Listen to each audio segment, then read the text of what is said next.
Haunting scars. I used to live in a small house near a large town. Every morning I would read the newspaper as part of my routine. One day, an article caught my attention. A man from our town had been missing for almost 4 months. The article described a distinctive scar, a large one running from his left ear, across his mouth, to his right ear. The description felt eerily familiar, like something from a horror movie I'd seen before. A few months later, news broke that another man had been found murdered not far from our home. The police began investigating, but despite all efforts, they couldn't find any leads or evidence. The events made me anxious, but over time, I tried to push my fears aside and carry on with my normal life. A few weeks later, one night, I was getting ready for bed. I was the only one in the house with a bedroom on the ground floor.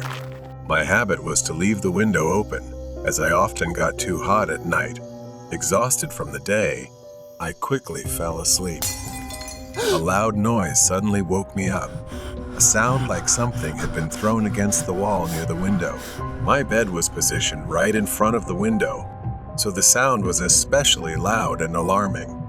The black curtains blocked my view, leaving me in a dark cloud of anxiety. I uneasily strained to listen for any sound. Then, a chilling dripping sound caught my attention. It was coming from the window, dripping onto the floor. My heart raced as I fumbled for my phone to turn on the flashlight. The beam revealed a horrifying sight. Blood was dripping from the window onto the floor below. I hesitated for a moment, then pulled the curtains aside. The scene before my eyes was horrifying. A knife, covered in fresh blood, lay on the windowsill. Outside, shrouded in darkness, stood a figure. Although I couldn't see his face clearly, the scar was unmistakable. It was the man who had been missing for months. He stood there, staring at me with empty eyes. A shiver ran down my spine as I realized the man's scar was freshly cut, blood dripping down his face. He didn't move toward me. He just stood there, strangely still and expressionless. Panic surged through me. I rushed toward my father's room, my heart pounding so hard that I could barely hear anything else. Help me! The figure outside remained still, his gaze fixed on me. My mind raced. What was he waiting for? Why was he doing this? What did he intend? As I reached my father's door, I turned for one last look. The scarred man was still outside the window, his face a horrifying mask of pain and malice. I could see him through the gap in the curtain. He still hadn't moved. Finally, I entered my father's room and told him everything. The bloodstains were still visible on the windowsill, the knife gleaming ominously. My father, alarmed, immediately picked up the phone and dialed 911. They rushed to the window, but the man was already gone. The police searched around the house, their flashlights sweeping every corner, but they found no sign of the scarred man. They assured us that they would continue investigating, but their reassurances did little to calm the fear that surged inside me. The figure outside had vanished. The darkness was now still and silent, but the horror lingered. The scarred stranger had come so close, and his intentions remained shrouded in mystery. Haunted Woman and Pringles. The neon lights flickered in the chilly night air as I drove into the convenience store parking lot. A long week of exams had passed, and I needed a quick snack to refuel. The small town was quiet, with only the occasional car passing by. As I walked through the automatic sliding doors, I grabbed a shopping cart. My mind focused on the essentials, instant noodles, an energy drink, and some gum. I turned into the chip aisle, scanning the shelves for my favorite Pringles. But then, I saw her. She stood there in a tattered old dress, her hair unkempt. The young woman looked disheveled, her wide eyes darting back and forth as if she were losing her mind. I felt an uneasy energy radiating from her, as she mumbled a strange mantra, repeating, "Must buy Pringles, must buy Pringles." Her voice wavered erratically. She danced around the aisle, her body swaying erratically as she sang a nonsensical tune. I watched in horror as she kicked over a snack display, sending boxes and bags tumbling to the floor. Her laughter filled the air, a cacophony of manic joy mixed with despair. It was as if madness had completely taken over. Cautiously, I reached for a can of Pringles, hoping that showing I meant no threat would help calm her down. In that moment, as my fingers brushed against the can, she stopped, staring directly at me. There was a dangerous glint in her eyes. "You want some too, don't you?" My heart raced as I instinctively took a step back. Then, without warning, she lunged at me, her hands clawing at my face. I staggered back, the can of Pringles slipping from my grip and rolling away. Her scream pierced the air, a sound more animalistic than human, as she clawed at my cheek, drawing blood. I froze in fear, screaming for her to stay away from me. I clung to a nearby shelf, but she showed no mercy. I yelled, trying to shove her away, but she was stronger than she looked. In her rage, she grabbed a bag of chips and swung it at my head. The bag burst open, chips flying everywhere. She relentlessly attacked, snatching another bag and then another, pummeling me with each one. I felt utterly disoriented, desperate to find a way to escape. The aisle was deserted, with no one around to help. In despair, I spotted a metal can on the shelf and swung it at her hand. She screamed in pain, but didn't back down. Instead, she picked up a loose metal stand and swung it at me. I felt a sharp pain in my arm as blood dripped down my skin. I screamed, panic coursing through me. "Help! Someone help me!" I backed against the shelf, searching for anything I could use to defend myself. My hand found a can of soup, and I threw it at her. The metal soup can hit her square in the face, causing her to stagger and fall backward. I stumbled away, my vision blurring as blood dripped from my face and arms. I could hear her behind me, her uneven footsteps and her voice still screaming, "Must buy some Pringles."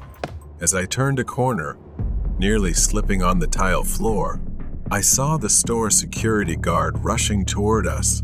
His face was a mix of confusion and determination as he grabbed a can of pepper spray and tackled her down just as the crazed woman was about to reach me, pinning her to the floor. She seemed to go limp under the man's grip, starting to scream and thrash wildly. 2 store employees rushed in to help, restraining her as she continued to struggle and scream. I slumped against a shelf, gasping and trembling, my body aching as I felt the warm blood trickling down my face. When the paramedics arrived, I saw them take her away, still shouting that phrase as shoppers gathered, their faces wide with shock and concern. I could hear the whispers around me, speculating about who she was and why she attacked me. The next morning, news of the incident spread everywhere. I learned that the strange woman had been identified as a local addict with a history of mental illness. Apparently, she had been off her meds and hadn't eaten in 3 days. Her obsession with Pringles led her to break into the store. I shuddered at the memory of the madness in her eyes. As the holiday season approached, I couldn't shake the memories of that night. Every time I passed the convenience store, I felt a chill run down my spine.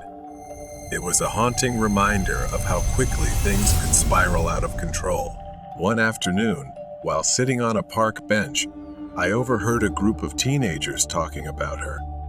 They laughed, telling wild tales of how she climbed onto the store roof and started screaming, bringing back those terrifying memories. That night, I lay in bed, the incident replaying in my mind like a horror movie, the woman's face haunting my thoughts. I tried to shake it off. Days turned into weeks, and while I tried to move on, I passed the convenience store one evening, compelled to look at it.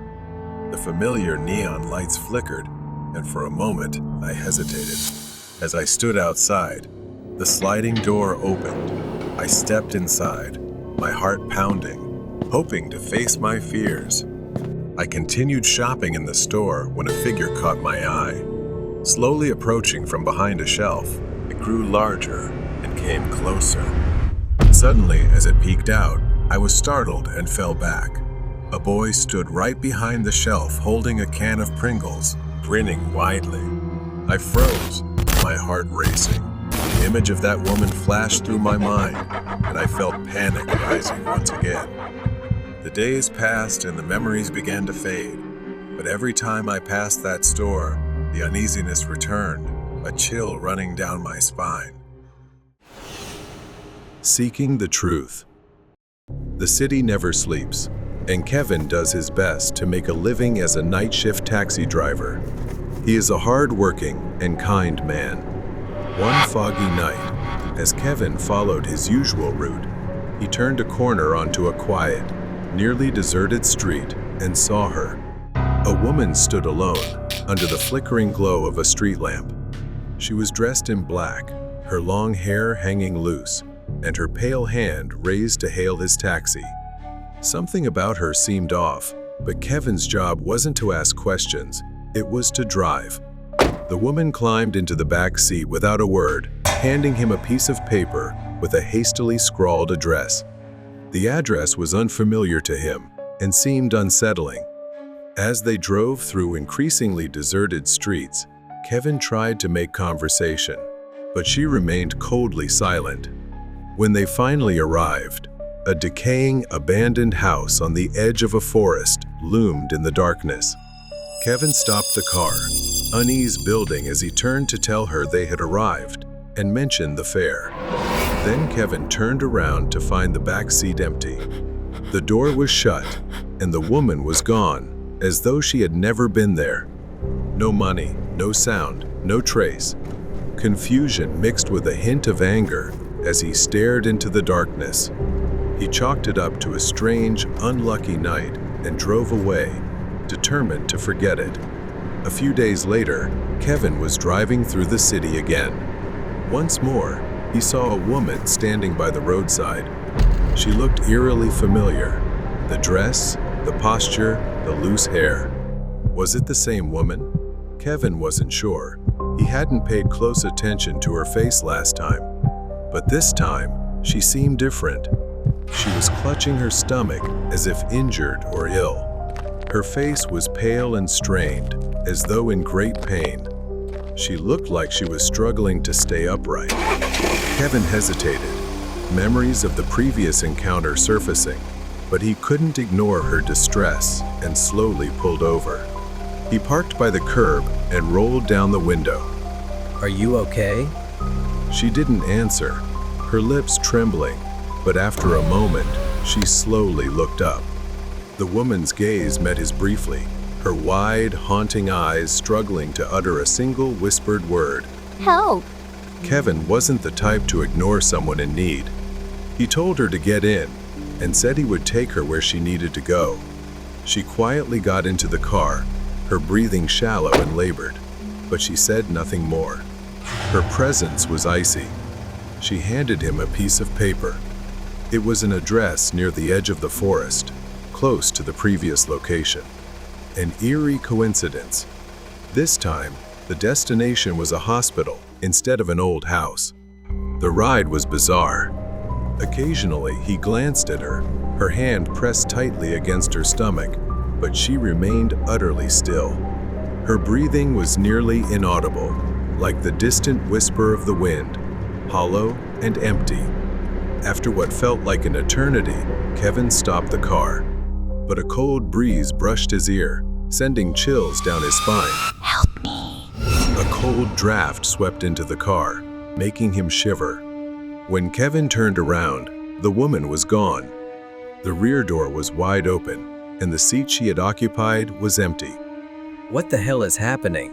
The woman's sudden disappearance left him frozen in place, unsure of what to do. His hands trembled as he locked the doors, quickly started the engine, and drove away as fast as he could. Back at home, Kevin couldn't shake the encounter. Questions gnawed at him. Who was that woman? How did she disappear? And why did she lead him there? Something strange was going on. After days of pondering, Kevin couldn't shake the fear tormenting him. He returned to the hospital, hoping to find answers. He asked the staff about the woman he had seen, but no one seemed to know anything about her. But after all that, he found no leads. In his moment of despair, he suddenly saw the shadow of the woman he had seen before. She was standing at the end of the hospital corridor, and the place felt eerily empty, save for the two of them. Unable to explain why, he followed her to a locker belonging to a man. The name on the locker read Dr. Don. He had no idea what this meant. Was there a connection between her and this man? Moments later, Kevin was still standing in the hallway, but she was gone. Instead, the usual sounds of hospital staff working, patients moving, and the general hum of life returned. Everything seemed normal again. As Kevin contemplated leaving, unsure of who this Dr. Don was, a nurse's voice called out from behind him, "Dr. Don." He froze and turned to see a tall, slender doctor with a beard and glasses that gave him an air of intellect. Kevin noticed that the people around seemed to hold him in high regard. Kevin questioned himself. Was there anything suspicious about a man like that? He certainly didn't seem the type. Still, Kevin decided to sit and observe. Dr. Don stepped out of his office and headed toward the exit. Kevin quietly followed until the doctor turned around to look at him. The doctor didn't appear worried at all and spoke in a calm, composed voice. Hello, can I help you with something? Kevin, feeling flustered, lied and said he was visiting his girlfriend here. Kevin deflected by glancing at his name tag. Dr. Don, this is my first time seeing you. You seem well liked. The doctor smiled politely and excused himself, but Kevin couldn't shake the feeling that something was off. Kevin returned to the corridor, beginning to feel ridiculous and questioning if he was taking things too far. Then, the woman appeared again at the end of the hallway.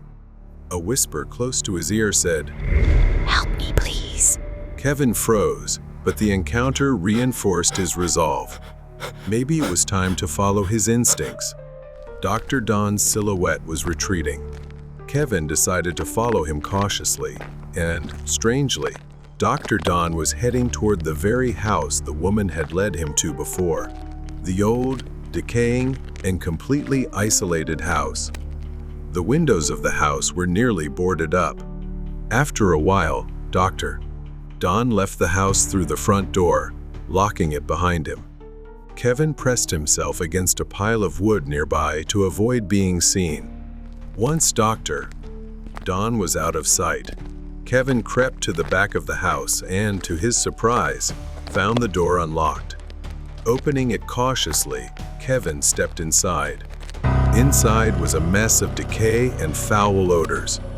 Rubber gloves, small glass jars, and scraps of fabric were scattered across the floor, along with dark, dried stains. Kevin felt a chill run down his spine as he heard sounds coming from a room not far away. The door was shut tight and locked.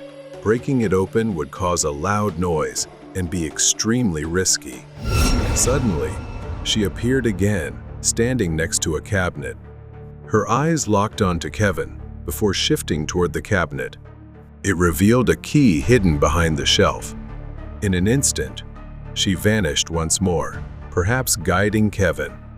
Just as Kevin reached for the key, he heard footsteps approaching. Panicked, he hid in a small cabinet, barely fitting inside before Dr. Don returned. Through the crack of the cabinet door, Kevin saw him open the room and drag out a heavy bag. The doctor retrieved a syringe and a small glass vial, proceeding to do something suspicious. A creak inadvertently escaped from the cabinet where Kevin was hiding.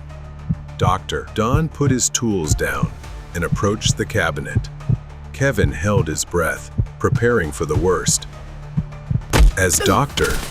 Don got closer, Kevin realized he had no escape. Seizing the moment, he burst out, pushing the doctor to the ground before dashing into the forest behind the house. Dr. Don chased after Kevin. At the edge of the forest, Kevin managed to call the police. As they ran deeper into the woods, Kevin's years of experience in the wilderness began to pay off. His eyes caught a marked tree stump. He remembered traps he had learned about as a child, the kind hunters used for animals. It was a net trap leading to a concealed pit. Kevin stopped, carefully observing and calculating. Dr. Don approached with a scalpel in hand. You know too much. This will be quick, he sneered. As he neared the trap, Kevin deliberately moved slowly, calmly observing. Suddenly, Kevin jumped aside. Doctor. Don lunged forward, oblivious to the trap. Bam! A loud snap echoed as he fell into the concealed pit, screaming in pain. Shortly after, the police arrived and uncovered the horrifying events that had taken place in the house. Dr. Don's past was plagued by an abusive father. He had built a facade of respectability, but was, in reality, a monster. He would overdose his patients with drugs and record their suffering while laughing maniacally. Many had met unjust ends at the hands of this madman. The woman Kevin had seen was found deceased at the scene. She had sought help, likely for her sister, who had also been held captive in the same house. They had both uncovered Dr. Don's depravity. Kevin was haunted by everything he had experienced. He wondered how many others like her had wandered into the dark corners of the world, waiting for someone to help before it was too late. In the end, though, Dr. Don finally faced justice. The ghost house in the forest. His name was Lucas. It all happened during a hiking trip 3 years ago.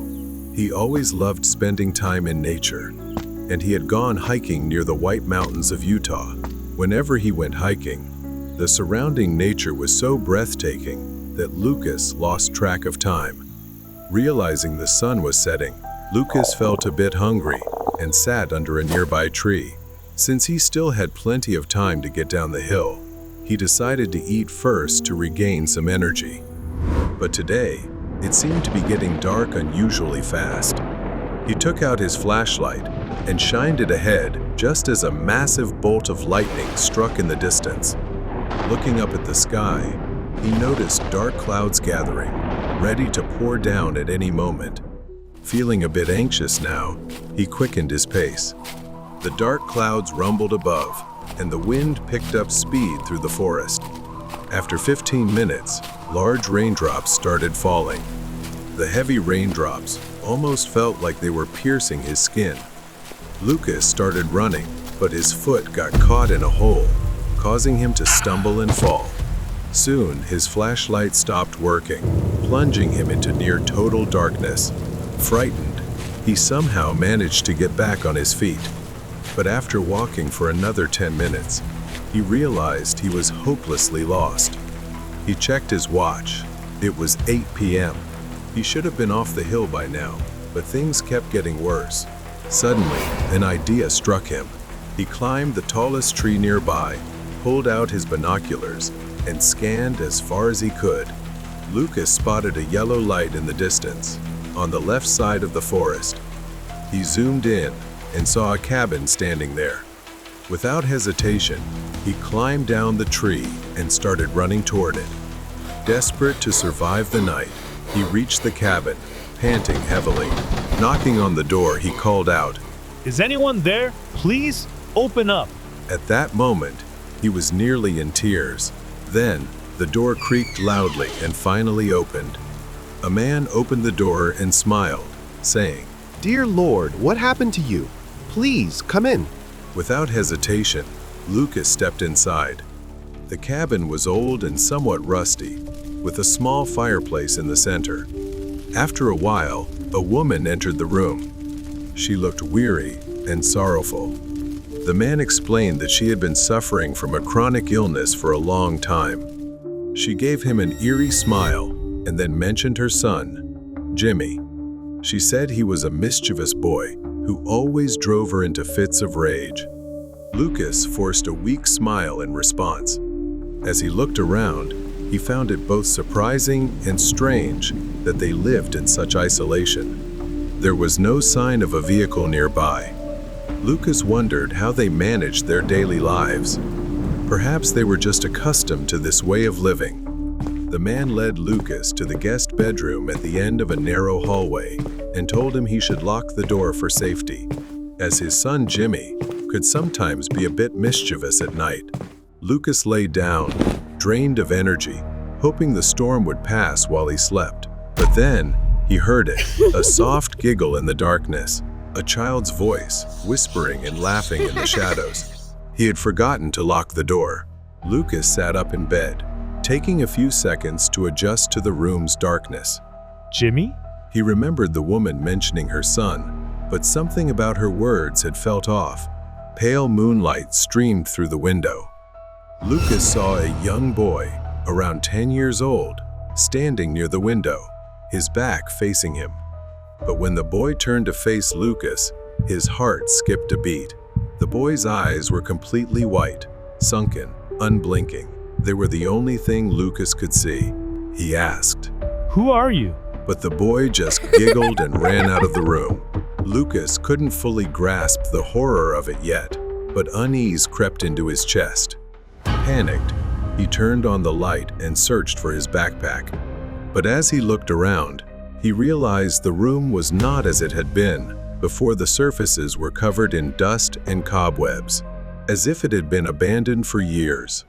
Terrified, he decided to leave immediately rather than wait until morning. As he turned to leave, he glanced back and they were there, standing in the doorway, staring at him with hollow eyes and sinister grins. A chilling, unnatural laughter echoed in his mind, paralyzing him with fear. Lucas bolted into the forest, but somehow he tripped and lost consciousness among the trees. When he woke up, he found himself in a hospital, his body aching and covered in wounds. A police officer approached him, asking about what had happened. Lucas recounted everything: the house, the strange family. The officer was silent for a moment before explaining that the house Lucas had described had been abandoned for years. No one had lived there for a long time. A family had once lived there, but their son had died after being attacked by a strange creature in the woods. Stricken with grief, the couple had also perished in that very house. Lucas struggled to accept what had happened. He realized that the family he had met were not living people. They were ghosts, their soulless white eyes and empty smiles haunting his memory. He now understood that he had survived a night of pure terror.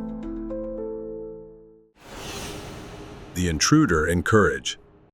Nicky recalled when he was 9 years old. His parents adopted a dog, wanting him to grow up with a companion to help him learn boundaries and discipline, as well as have a playmate. The dog's name was Charlie, a golden retriever. One night, Nicky woke up past midnight and noticed that Charlie had jumped off the bed and was whining at the door. Nicky got up and went downstairs with Charlie. As he walked through the living room, he felt something pass by him that he couldn't even recognize. Nicky led Charlie out into the backyard and stood by the door, waiting for Charlie to quickly finish and come back inside. But when Charlie came back inside, he turned toward the garage door, walked over, and began sniffing intensely. Soon, Charlie's usual curiosity shifted to something else. He began whining, pacing, and scratching at the door more aggressively, finally looking back at Nicky. Nicky hesitated, but Charlie wouldn't stop. Finally, Nicky opened the door and turned on the light. When the lights came on, there was a man wearing a black mask and dressed in all black, trying to break into Nicky's dad's Mercedes. Beneath him was a black bag full of stolen items.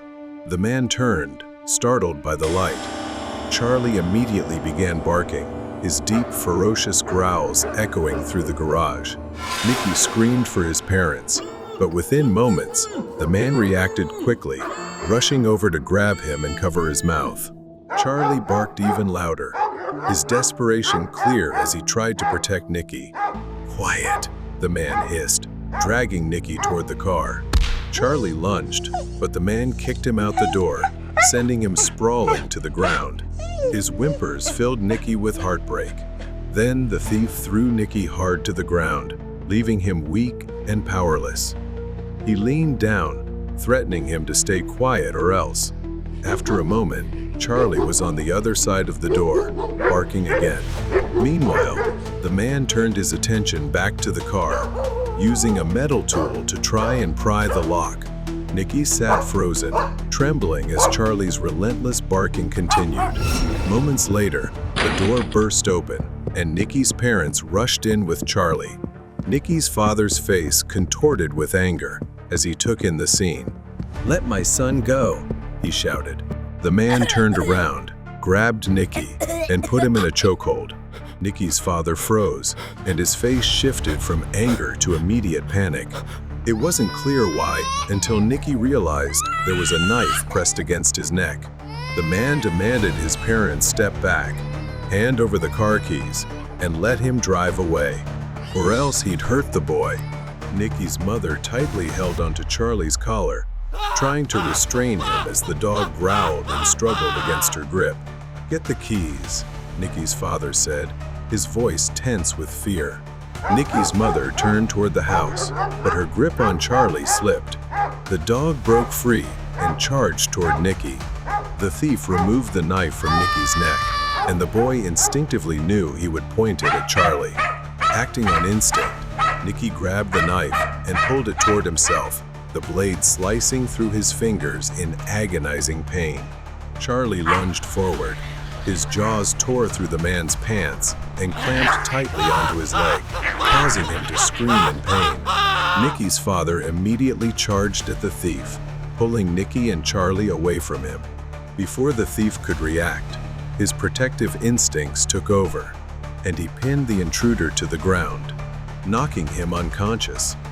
It wasn't until Nicky's mother intervened that everything finally settled. Nicky could barely recall what happened next. All he knew was that the thief spent a long time in the hospital before being taken into custody. Nicky was also relieved that everyone, including Charlie, escaped without serious injury. Even though Charlie was older, he had proven his boundless love and loyalty to Nicky and the family. The dark conspiracy of the stranger. In 2016, Ollie's parents had just moved to the West Coast, and she was driving there to visit them. Most of the journey was desolate, with only a few gas stations scattered along the long highway at certain intervals. As she continued her drive, her car suddenly showed signs of trouble. The fuel light started blinking, signaling a problem. Allie wasn't very knowledgeable about cars, and given the unreliable nature of her old vehicle, she wasn't surprised, but she was definitely worried. She spotted a gas station about 30 miles ahead and decided to keep driving. However, before she could reach it, her car completely broke down, leaving her stranded on the side of the road. With no cell service, Allie had no choice but to hitchhike, something she never thought she'd have to do. Allie stood by the roadside, just waiting. Every 15 minutes or so, a car would pass by, but none stopped. This went on for hours, probably until 2 a.m. or 3 a.m. After waiting for hours in the darkness, she finally saw the headlights of a pickup truck approaching. She assumed it would pass by like all the others, but to her surprise, it slowed down and pulled over. The truck stopped, and the driver was a gaunt man with a long, hollowed face and long black hair that looked slightly unkempt. "Need a ride?" he asked cheerfully, flashing a wide grin. Something about him made Allie deeply uncomfortable, but exhausted and desperate. She knew this might be her only chance to get out of there. So, she got into the back seat. As they drove, Ali felt it would be awkward not to make small talk. But before she could say anything, the man spoke first, introducing himself as Dave and explaining that he was just driving along the highway for fun. That struck Ali as strange. Ali was surprised that he hadn't even asked why she needed a ride. Then, cutting off her train of thought, he glanced at her in the mirror. You don't have a weapon on you, right? Just making sure I'm safe. The question seemed odd, but Ali brushed it off. She watched the road pass by, and for the next 10 minutes, neither of them spoke. Her fear grew as they veered off the main highway onto a dirt road. As the truck rumbled down the rough path, a dilapidated farmhouse came into view. Suddenly, the truck came to a halt, and the man immediately opened his door and jumped out. His movements were practiced, too smooth, too confident. Ali flung the door open and bolted toward the tree line while he ran around the truck, chasing after her from behind. But as she ran deeper into the forest, it became so dark that she could only hear his footsteps. She could no longer see him.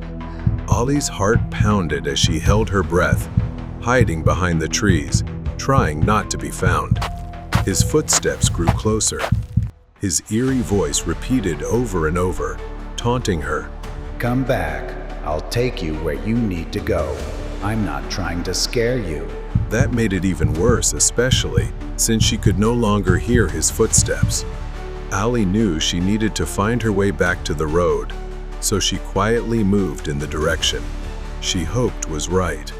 As she stumbled deeper through the forest, she pulled out her phone and dimmed the screen. Miraculously, somehow, she had service. At that moment, Ali nearly cried from relief. She called 911 and asked them to trace her call so they could locate her. Luckily, Ali staggered back onto the main road, exhausted and terrified. Just as she thought she had reached safety, she saw 2 police officers waiting there. The officers searched the house and confirmed that it had been abandoned for years. However, there was no sign of the man or his truck. A few weeks later, at home, Ali started researching and found a local crime blog about disappearances along that same highway. She froze as she saw his face. He was the prime suspect. Authorities had arrested him after linking him to several other disappearances. Though Ali was safe, the experience haunted her, but she felt relieved she had escaped him. The Curse of the Red Shirt Girl. Arthur was driving home from a friend's birthday party on a quiet night. The streets were empty. The only sound was the wind whistling through the deserted roads. As he drove, he noticed a young girl standing alone by the roadside. She had blonde hair, blue eyes, and wore a striking red coat over a white dress. To him, she looked beautiful, but as his car approached, she raised her hand, signaling for a ride. Arthur slowly pulled over and rolled down his window as she approached the car. The girl asked Arthur, Sir, if you don't mind, may I have a ride? He didn't think much of it and immediately agreed. She sat in the back seat. Feeling a little nervous, Arthur hesitantly asked her where she lived. She didn't say a word but handed him a small note. The address was written in faded ink, as if scribbled down years ago. All right, what's your name? Her lips barely moved as she whispered. Mary Tellish. A strange feeling crept over him. Something about her name seemed familiar, like a whisper from the past. Her expression never changed. He tried to ease the tension by asking about her interests. Her voice was flat. I used to play with dolls when I was little, but I can't play with them anymore. She smiled gently, but not in a normal way. It was unsettling, filled with sorrow. They took them away from me. Something about the way she spoke sent chills down Arthur's spine. They were nearing an old cemetery, its rusted iron gates glowing under the moonlight. Suddenly, Mary leaned forward. Mary asked him to stop at the cemetery gate. She placed her icy hand on his shoulder. please, take my coat and return it to my home as soon as possible." For a brief moment, he swore her fingers didn't actually touch him. It was a strange, ghostly sensation. Before he could respond, she darted out of the car, heading toward the cemetery gates, leaving her red coat behind. The next day, Arthur arrived at the address. It was a large wooden house, located far in the quiet outskirts. He knocked on the door and was greeted by an elderly woman. He asked her about the woman he had met. "Ma'am, does Mary Tailish live here?" But then something unexpected happened. The woman suddenly burst into tears and invited him inside. The house was large and beautifully decorated inside. He noticed pictures of Mary. In every single one, she was wearing the same red coat. The woman began telling him about Mary. She was their daughter.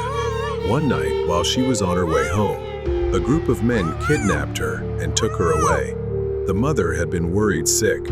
2 days later, the police found Mary's body. Her eyes and left arm were missing. Arthur was speechless. He had seen her eyes, her hands, her beating heart when she sat in his car. But in reality, Mary Tailish had been dead for years.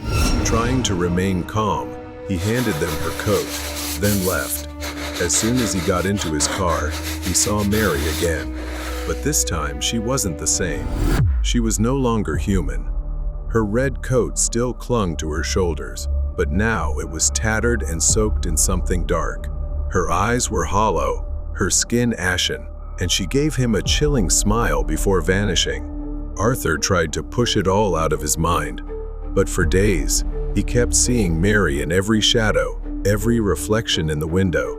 One night, he woke up in bed and saw her standing in the corner of his room. Her left hand was missing, a dark stain on her chest where something had been taken. She whispered, "Arthur, you helped me." Her freezing fingers touched his forehead. Suddenly, sharp pain, screams, and the sound of something being cut open filled his mind. He saw dark figures, their shadows stretching over a struggling girl. He felt her terror. Then he saw their faces, their eyes staring directly at him. Then darkness. Arthur woke up gasping, drenched in sweat, and decided to go to the police station. He thought they'd laugh at him, but instead, they pulled out old case files. It was all real, but they had never found the suspects. The news became a major headline. Arthur had, in some way, helped bring justice for Mary Tailish. There was a legend Arthur later found online. Anyone who meets Mary Tailish must help her, or they will meet a terrible fate. Luckily, Arthur had been kind to her. The murderer on Christmas night. Christmas is usually a time of peace and joy, but sometimes it's when the strangest and most terrifying things can happen. The story is about when I was a child. At that time, to be honest, Christmas wasn't my favorite holiday. Sure, the gifts, food, and Santa Claus were great, but somehow, all of that always felt empty to me.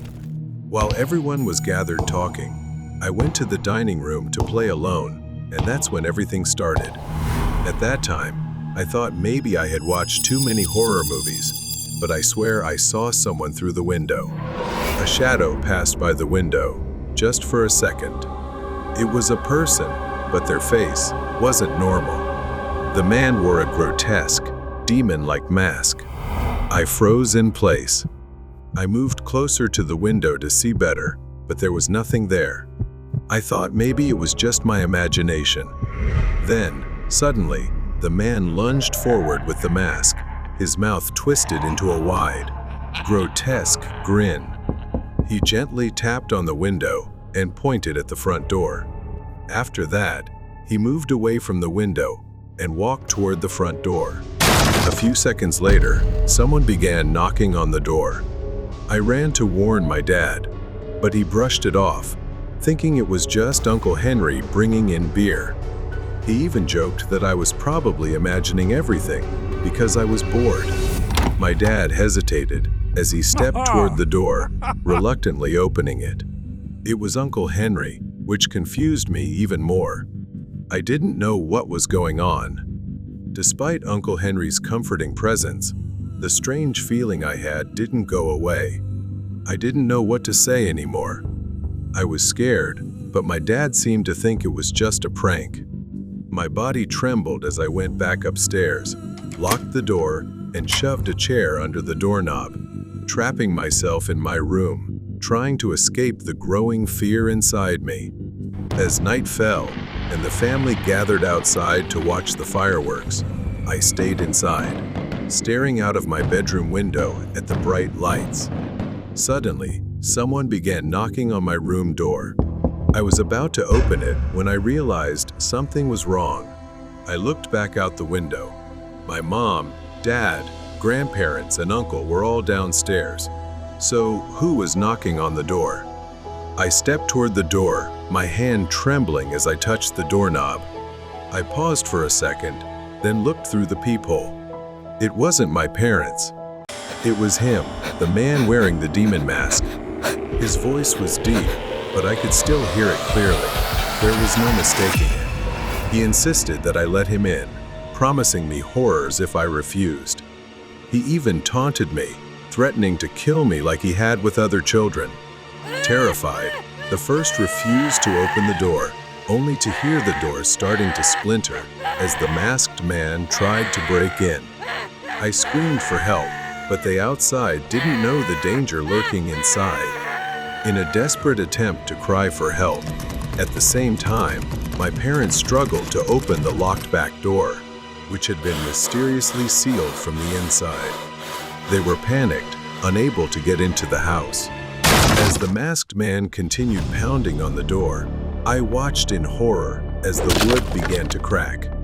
He was close to getting in, and I could feel my life slipping away. The door shattered, and the man, his face still hidden behind the grotesque demon mask, stepped into the room. He grabbed my neck with terrifying strength.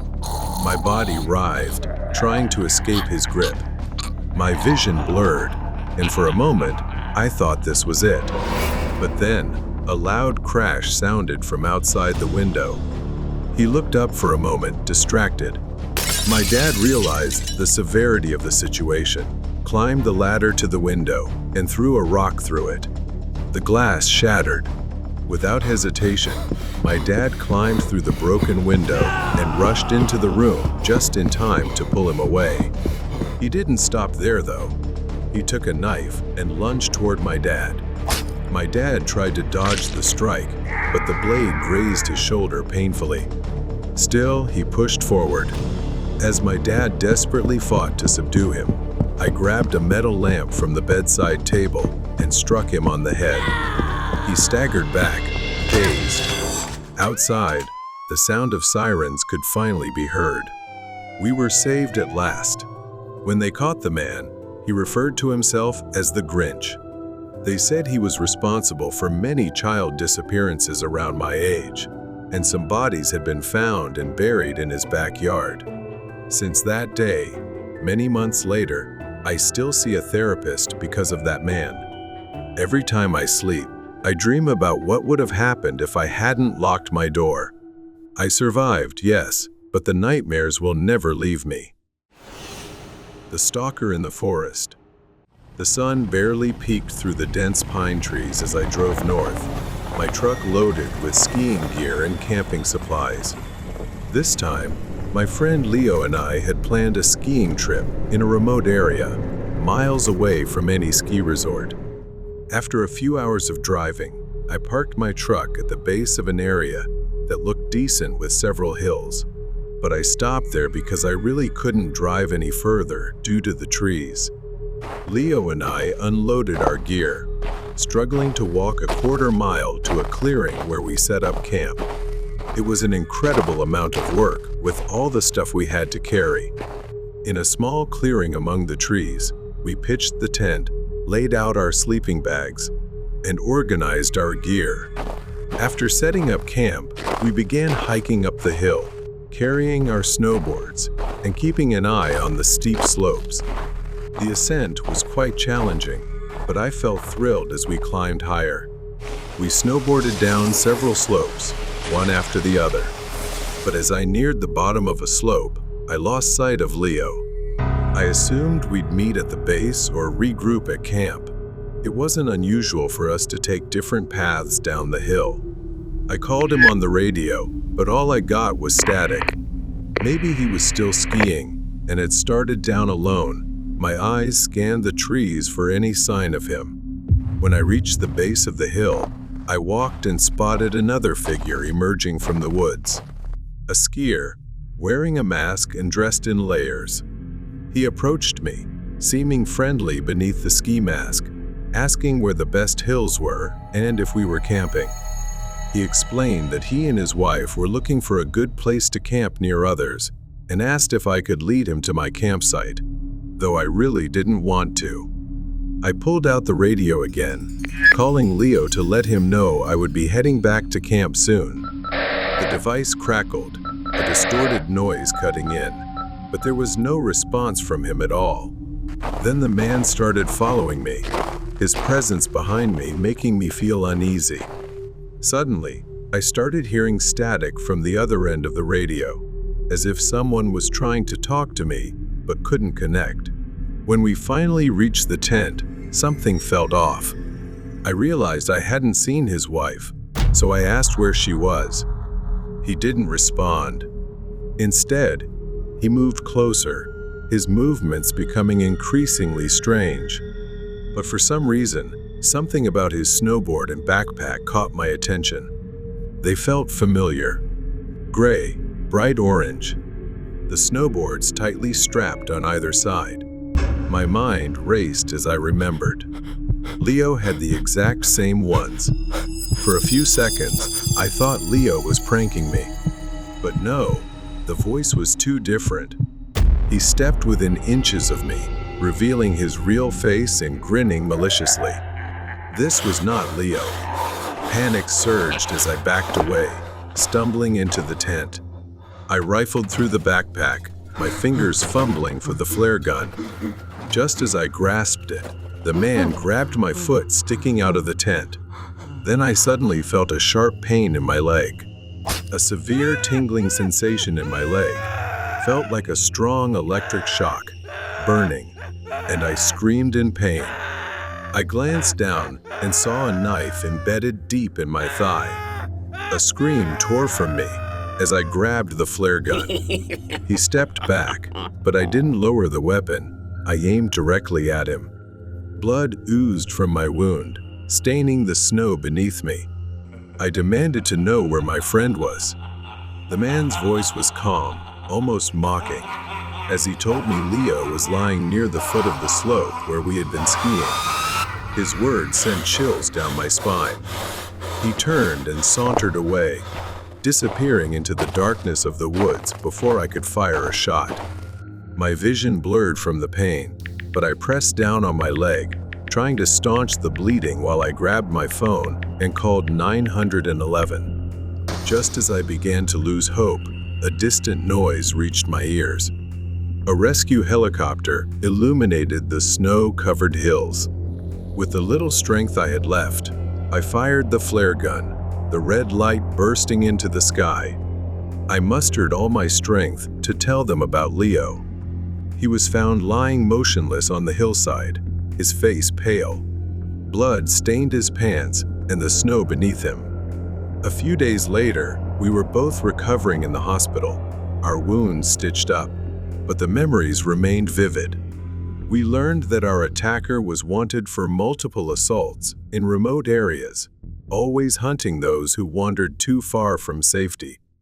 The madman at the cinema. On a cold evening, Beth stood in the staff room, scrolling through her phone as the night shift neared its end. It was a late shift, one of those nights that seemed to stretch on forever. It was a small, slightly run-down cinema with just one screen. Snow was falling heavier outside, and she was eager to get home after a long night of cleaning. As she texted her mother to let her know she was okay, the door creaked open, and her manager, Mr. Miller, walked in. Mr. Miller spoke in his usual tone. Don't forget to lock the back door after you're done. I'll have William pick up the keys for tomorrow's shift. Also, check if the toilet's leaking before you leave. Beth sighed, not thrilled about the last-minute request. She nodded and bid her manager goodbye before he left her to finish her tasks. Beth worked as part of the cleaning crew, but the cinema felt eerily empty after the final screening ended. As Beth walked down the rows of seats, sweeping up popcorn and other debris, a chill ran down her spine.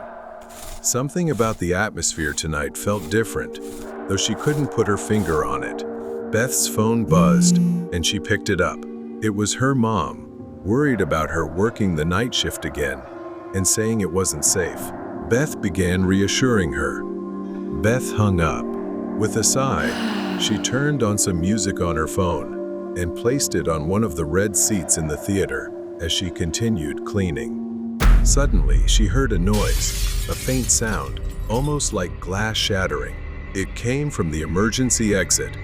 Beth called out, Who's there? but no one answered. She stopped the music and started toward the emergency exit, which opened to reveal a long hallway with flickering lights. Is anyone out there? Hello? She continued walking, then froze in front of a shattered window. Glass lay scattered on the floor, along with a large rock that someone had likely thrown from outside. She wasn't alone. Beth instinctively reached into her pocket for her phone, but then she remembered it was still on the seat in the theater. She hesitated. Should she go back for it? But things were becoming more complicated. Without wasting another second, Beth hurried back to the theater. As she rounded the corner, Beth froze. Standing at the end of the hallway was a shadowy figure. He had his back to her, swaying unnaturally, like someone who had lost control.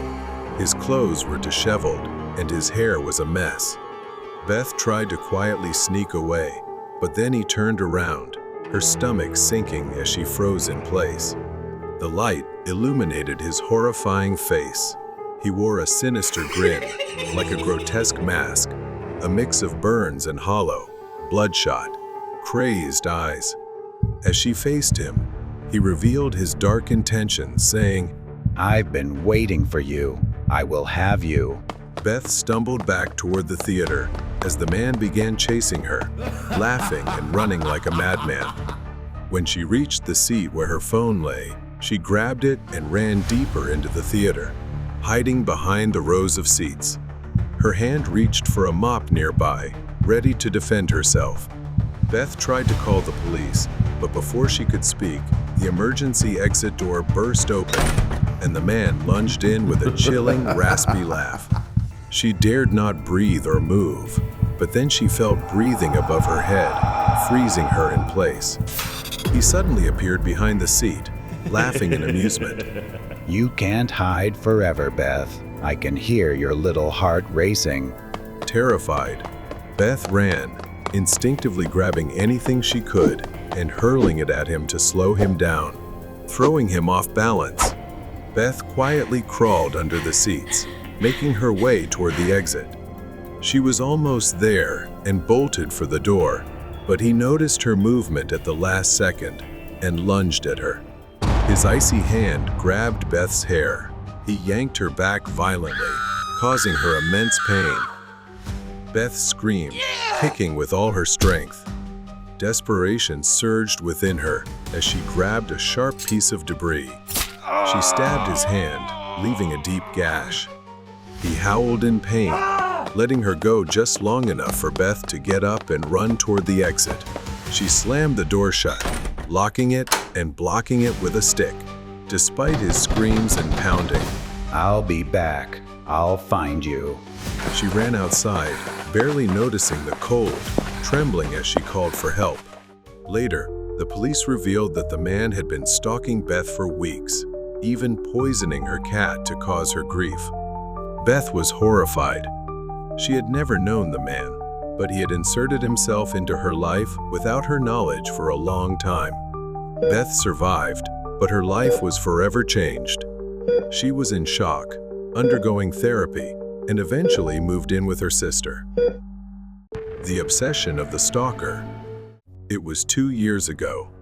I worked the night shift from 10 p.m. to 4 a.m. The store was located on a secluded road in a quiet rural area. Few people came during those hours, mostly regulars stopping by for beer or snacks. On a typical night, I could expect 10 to 20 customers. It was an ordinary job, the kind you do to make a living, and I never anticipated anything out of the ordinary. Then, one evening, around midnight, a man walked in. He was probably in his 30s. At first, he seemed normal, and nothing unusual happened. But then, he started making strange noises, loud, uncontrolled yells.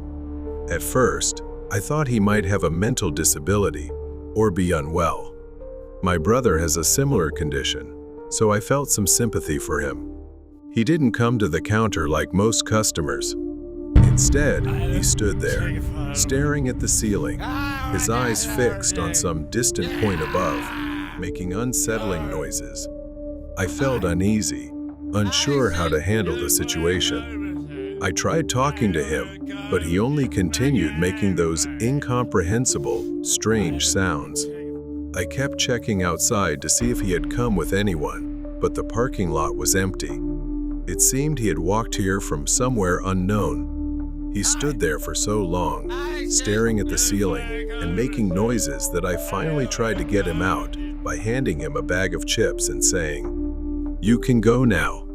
He didn't seem to care, lost in his own world.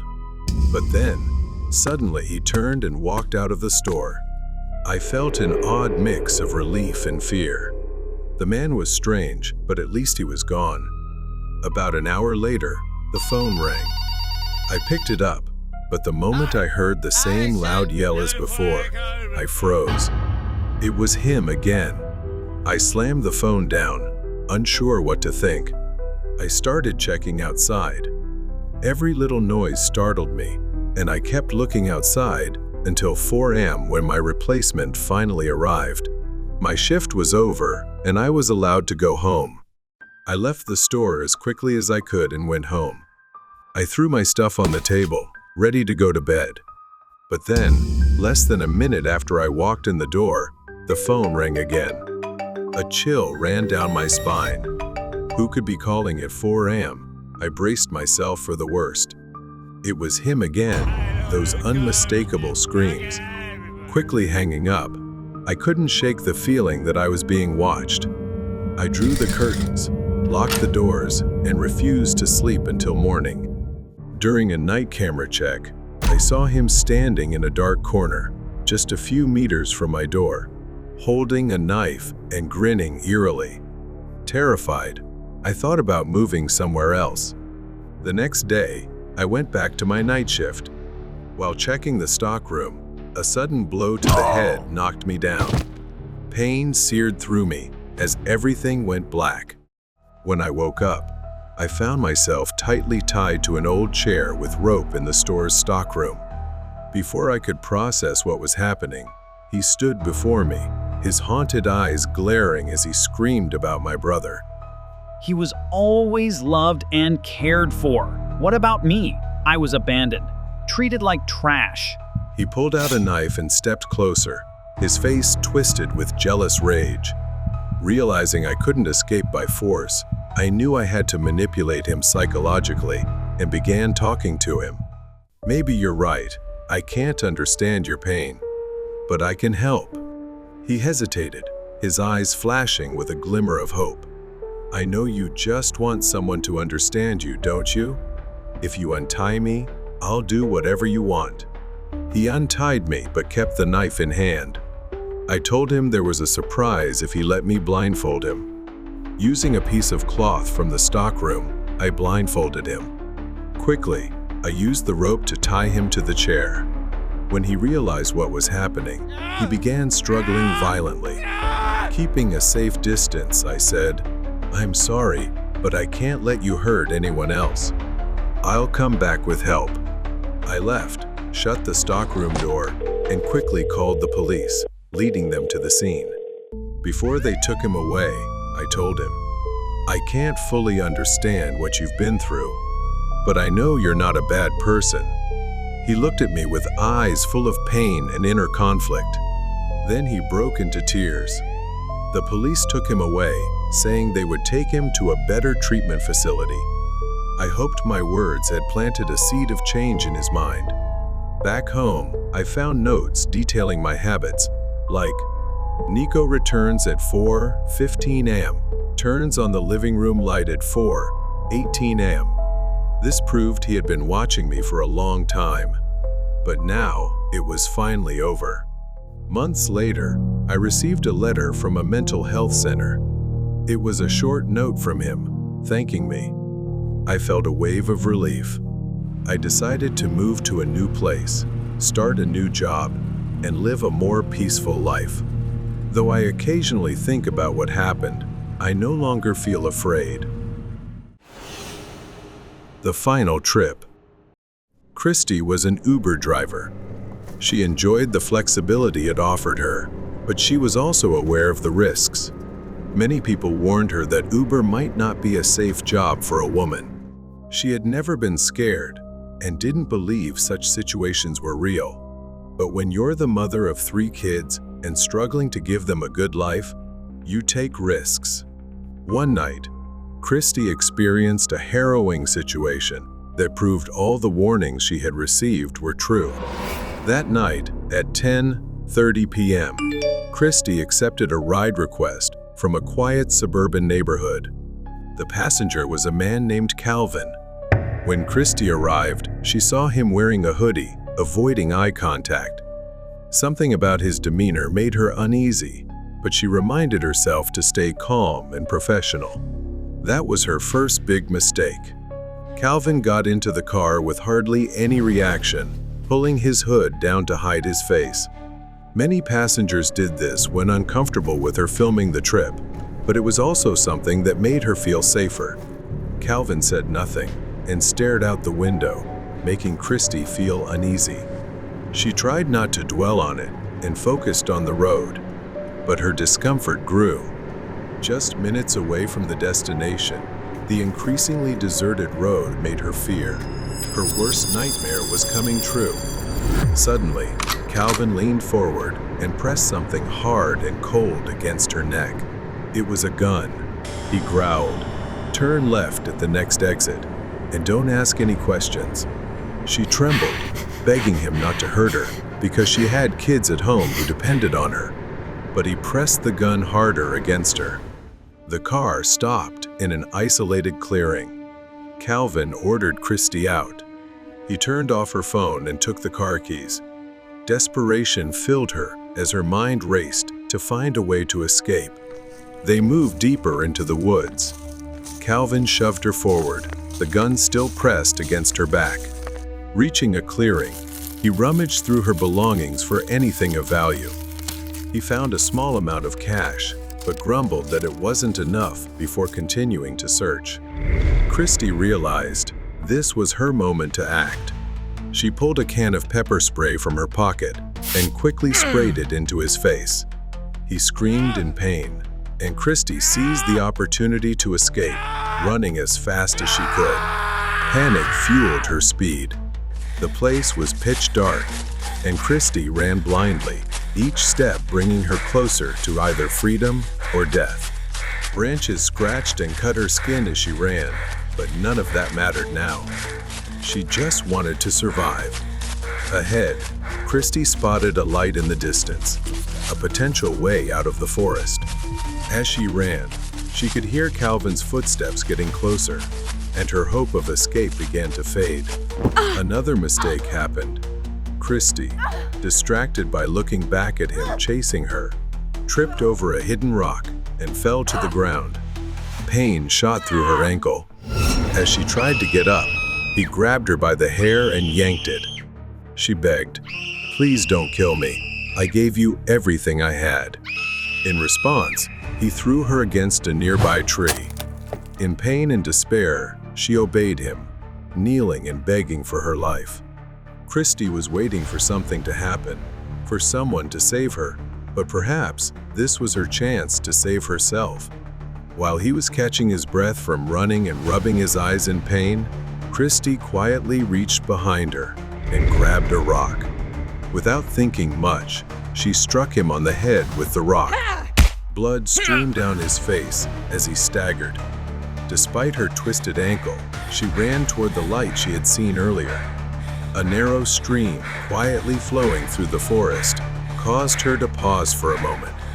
Thinking of her children, she waded through the stream, knowing the sound of the water would mask her footsteps and hide her movements.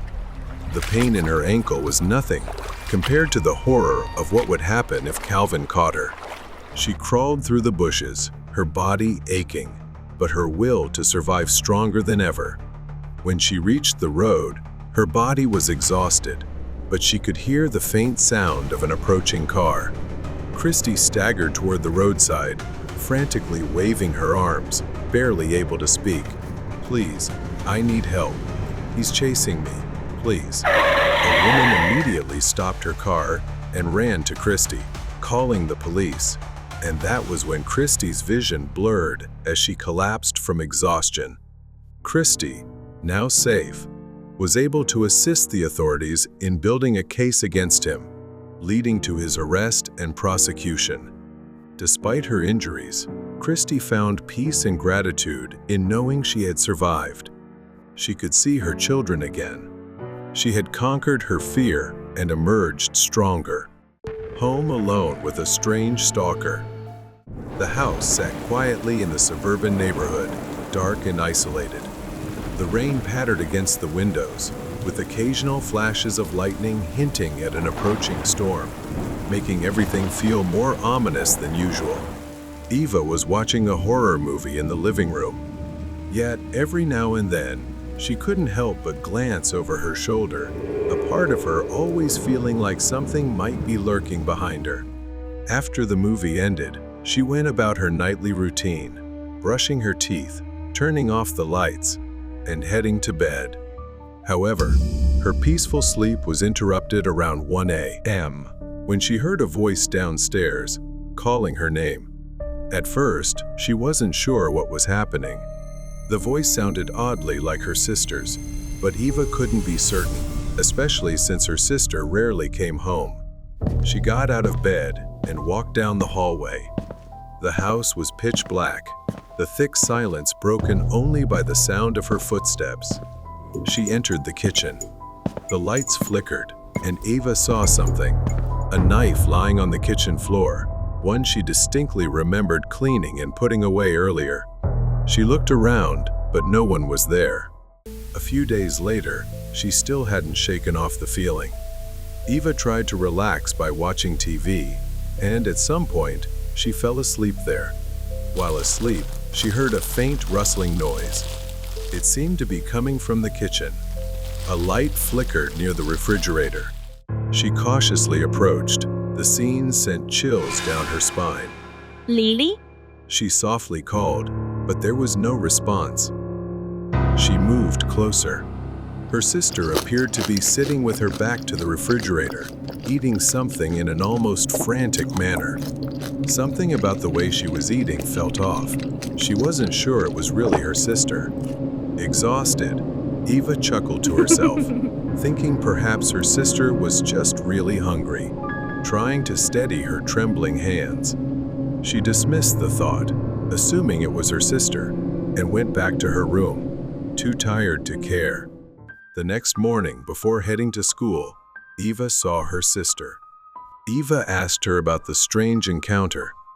"Were you okay last night, Lily? Why were you home so late?" Lily looked surprised and confused, unsure of what Eva was talking about. She told Eva that she had worked the night shift and hadn't come home last night. Lily assumed Eva must have been sleepwalking. Eva froze. The woman she saw eating frantically in the kitchen wasn't her sister. But then, who was it? As usual, Eva finished dinner and began tidying up in the kitchen. Suddenly, the lights went out without warning. She stumbled in the darkness, trying to locate the light switch. As her hand reached out for the switch, she felt an icy presence standing behind her. A chill ran down her spine as she glimpsed a reflection in the refrigerator door. It was a figure resembling her sister, grinning unnaturally wide. She thought it must be a hallucination, a trick of her mind. That night, Eva struggled to sleep, tossing and turning in bed. Eventually, she dozed off, but was abruptly awakened by the sensation of the bed shifting beside her. Her eyes flew open in shock. She turned and froze. It wasn't a woman, but a man with a beard sitting on her bed. His lifeless eyes bore into hers as he spoke in a calm, haunting voice. Eva, my sister. Eva screamed and bolted from the bed. The man disguised as her sister chased after her, laughing slyly. She ran, desperate to escape. At the door, she fumbled with the handle in panic. Just as she managed to open it, he, still in his disguise, grabbed her arm and laughed triumphantly. Eva struggled, grabbing a lampstand from a nearby shelf and smashing it against his face. She fought her way free and sprinted to a neighbor's house for help. The neighbor helped her call the police, but when they arrived to take him away, he was sitting curled up in fear, then laughing inexplicably in Eva's room. The man, once in custody, confessed that he had been stalking her for a long time, hiding in the shadows. His trauma stemmed from a history of abuse. He had a compulsion to impersonate the people he encountered, believing he was becoming those he wanted to harm, including pretending to be Eva's sister. Eva and her sister finally found peace after the man was arrested, though the experience left emotional scars they could never forget. They comforted each other, knowing the nightmare was finally over. The eccentric neighbor upstairs. I grew up in a small suburban area, living in a quiet apartment on the second floor, right next to the stairs leading up to the third floor. There was one thing that always bothered me: the man who lived upstairs, almost as if he was the only one there. Mr. Huns was a middle-aged man who never spoke to anyone in the building. The kids in the building avoided him. Every morning, Mr. Huns would walk down to the sidewalk in front of his apartment and, with an odd, meticulous habit, water the grass. Only the grass. No flowers, no bushes, just small patches of grass by the sidewalk. His movements were strange, almost robotic. No one ever spoke to him. He was the kind of person everyone avoided. One night, Charlie came over for a sleepover. We watched a basketball game that evening and then went to bed. But Charlie couldn't let it go. He became obsessed with learning more about Mr. Huns. Does he have a wife? A family? Charlie sat up, his curiosity reigniting. His face lit up with a mischievous grin, and before I knew it, he was heading for the door. I hated this, but out of concern, I reluctantly followed him. We snuck out of our apartment and headed up to the third floor. I stayed back to lock the door before leaving. Charlie was already going up the stairs. I caught a glimpse of him. Charlie, please stop, don't. When I reached the top, I saw Charlie standing outside Mr. Huns' apartment, his right hand on the doorbell. Charlie, what the heck? Stop it! Without warning, Charlie turned to me and said, "Get ready to run." All right, run. We bolted down the stairs like our lives depended on it. Who's there? I heard Mr. Huns stepping out of his apartment. Then the door slammed shut behind us, and we could hear his footsteps coming closer and closer. We gasped for breath, panicking as we ran down the hallway. Reaching my door, Charlie began to freak out, and I broke into a sweat when I realized I didn't have the keys. Charlie yanked me into a dimly lit storage room at the end of the hall. We crouched behind a pile of boxes, trying to make ourselves as small as possible so he wouldn't see us. Minutes passed as we carefully listened to the diminishing sound of footsteps, fading into near silence. We thought he had left and sighed in relief. Just as we turned the corner in the hallway, a few seconds later, I felt something was off.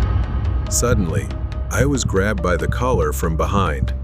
Charlie was walking ahead of me, so who was behind me? I slowly turned my head to look, and it was him. He had a firm grip on my shirt, and my feet were no longer touching the ground. Then, he lifted me into the air. Charlie froze, his mind spinning. Too scared, he ran away and left me there. I felt like I was being suffocated by his strength. The man leaned in close to my face and said, "Hey kid, you messed with the wrong person." In my despair, as my vision began to blur, I saw Charlie coming back. He moved silently, like a shadow, sneaking up behind the man. He was signaling to me. I understood and started struggling against the man to distract him.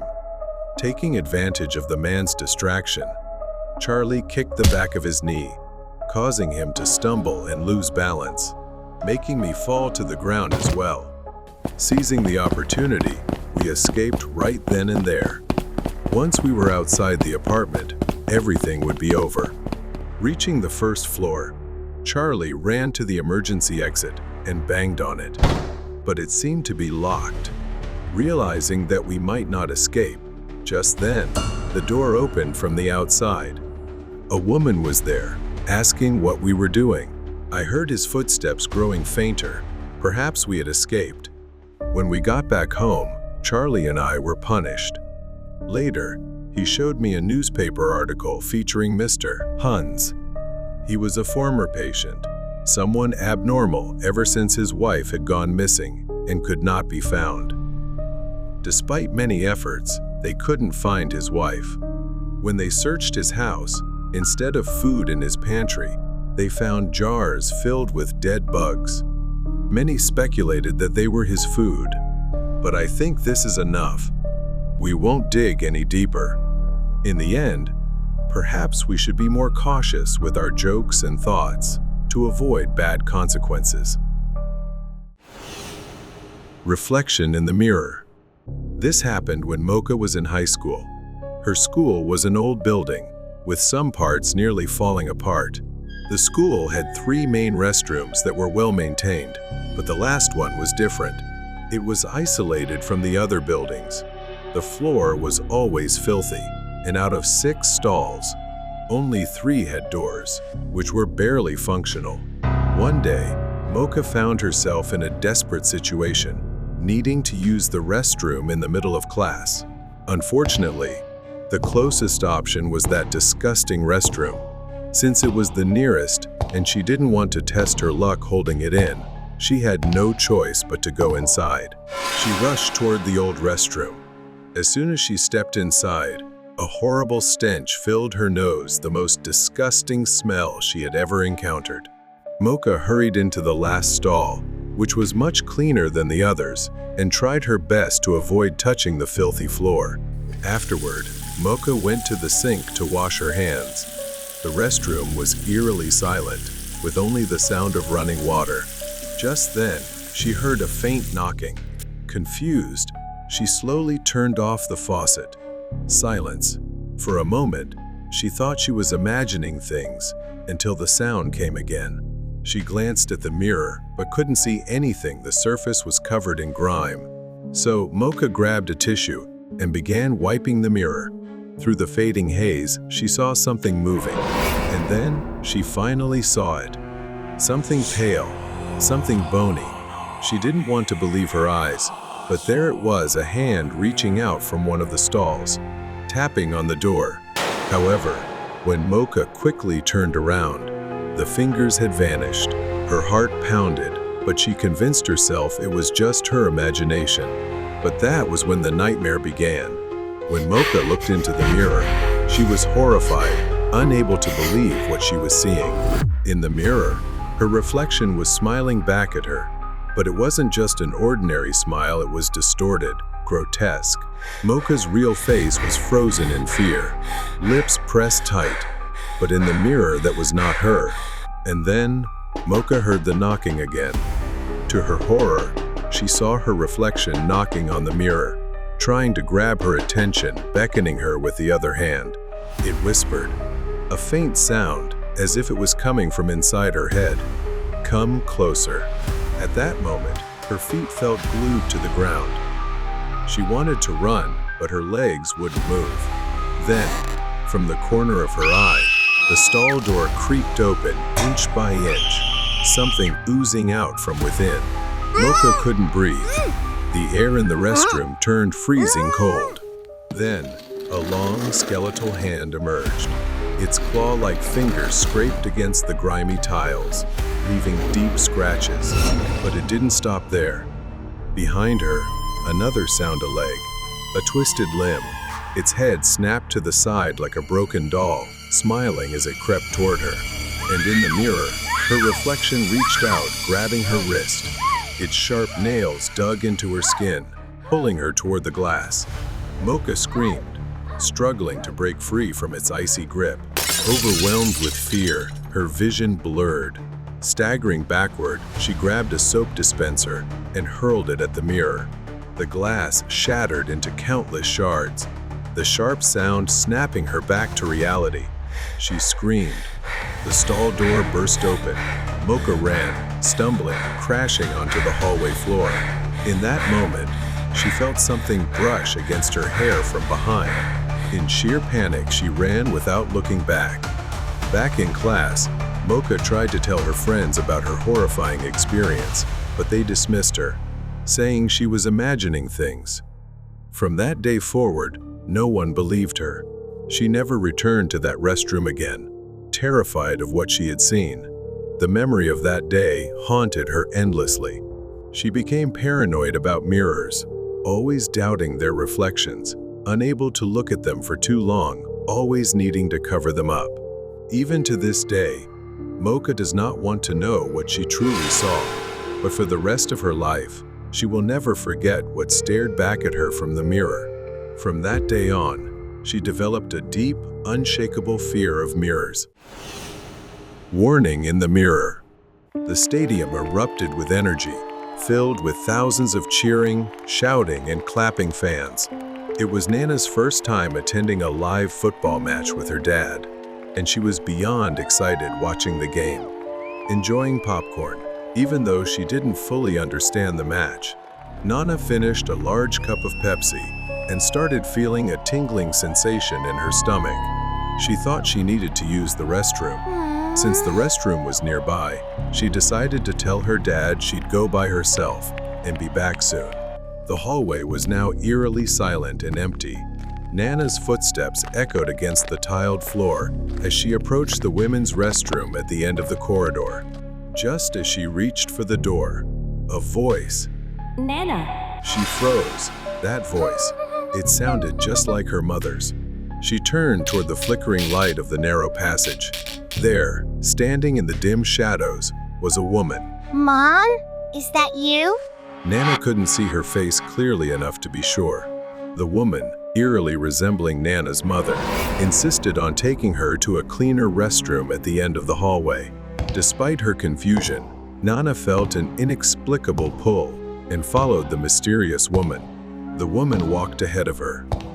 The flickering lights of the corridor briefly revealed glimpses of her. She wore a long white silk blouse, stained with dark patches. Her hands and legs bore scratches. She led Nana to a small white door, opening it to reveal an old, dimly lit restroom. The mirror on the wall caught Nana's attention. It felt strange. In the dim, flickering light, she saw her mother's face, pale, ghostly skin, eyes wide like an owl, and a chilling smile as Nana stood before the mirror. Feeling uneasy, Nana turned and said, Mom, can you wait outside? I can't go if you're staring at me like that. The woman assured Nana she would wait and that she had a surprise for her, then immediately shut the door. Nana hesitated but nodded before stepping toward the sink. But when she glanced back at the mirror, her stomach dropped. Her reflection was no longer her own. Instead, Nana saw a terrifying girl about her age, with deep black eyes and an unnaturally wide mouth. Then, the girl's mouth slowly closed, and she spoke to Nana, warning her to leave. She told Nana that the woman outside was not her mother and urged her to find her father. If she didn't, Nana would meet the same fate as her. Nana wanted to move, but she was frozen with fear as she heard her mother's voice from outside the restroom door, urging her to come out. The girl's eyes wept black ink like liquid, her sobs echoing. She continued warning Nana, telling her that the woman outside was a deranged murderer. The woman outside banged violently on the door. Nana felt trapped, her mind torn between the two opposing voices. The doorknob twisted forcefully, but just in time, Nana lunged forward and locked the door from the inside as the woman outside tried to force it open. Nana collapsed onto the floor, covering her ears and sobbing, "Stop it. Stop it! Please stop! Dad, help me!"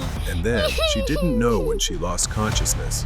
The sound of machines filled the air as Nana woke up in a hospital.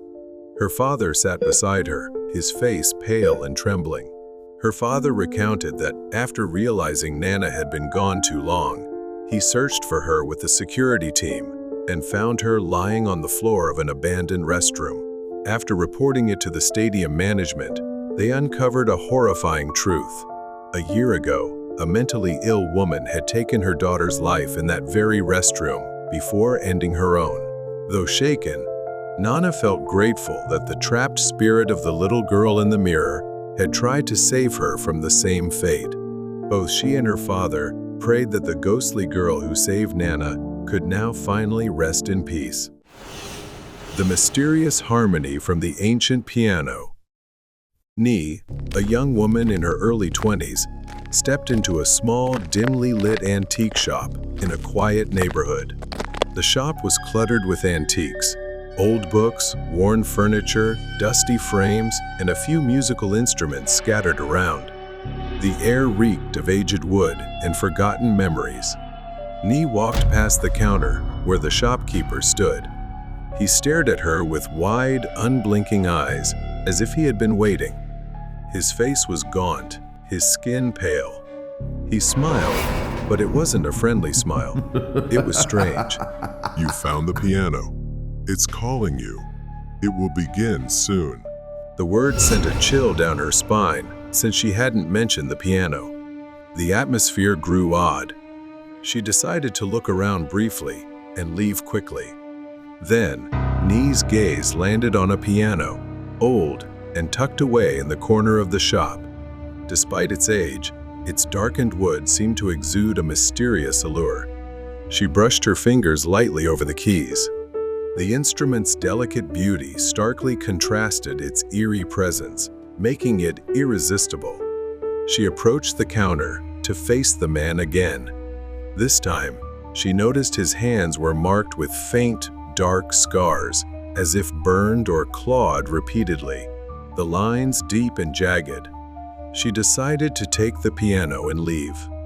The door chimed behind her, and she turned to see the shopkeeper standing at the window, staring at her unblinkingly as she walked away. From the moment she placed it in her room, strange things began to happen. Nee began to play the piano softly, trying to familiarize herself with its peculiar presence. The keys, though old, worked, but felt strange beneath her fingers. Suddenly, Nee stopped playing. The music lingered in the air for a moment before dissolving into faint whispers. She stood, heart racing, unsure of what had just happened. One night, after a restless sleep, she returned to the piano. Nye found a yellowed sheet of music tucked among the piano strings. Curious yet uneasy, she played it, only to discover the notes resonated in an inexplicable way. It felt as though the notes were alive, playing themselves before her fingers touched the keys. Unintentionally, Nee had begun to unlock the tragic history of the piano's previous owner. She continued to play, unable to understand why she couldn't stop. She heard a faint voice whispering in her ear, speaking an ancient language. The words seemed to echo in her mind, filling her thoughts. She stood up abruptly, thinking she was probably too tired, and decided to head to her room and sleep. Nee drifted into slumber after a tense day. She was no longer in her room, but found herself in a grand concert hall. The room was empty, except for a grand piano at its center and dim light from antique chandeliers that looked decades old. As Nee approached the piano, she saw a tall, gaunt man seated at the keys. He wore an old black suit, but his sunken eyes and pale skin made him look like a wax statue. Nee called out, "Who's there?" The man slowly turned around. His gaze pierced through Nee, and his voice echoed like a distant whisper. I've waited a long time. Nee tried to step back, but it felt like her feet were pinned to the floor. The man glided closer, not moving his legs, as if floating on air.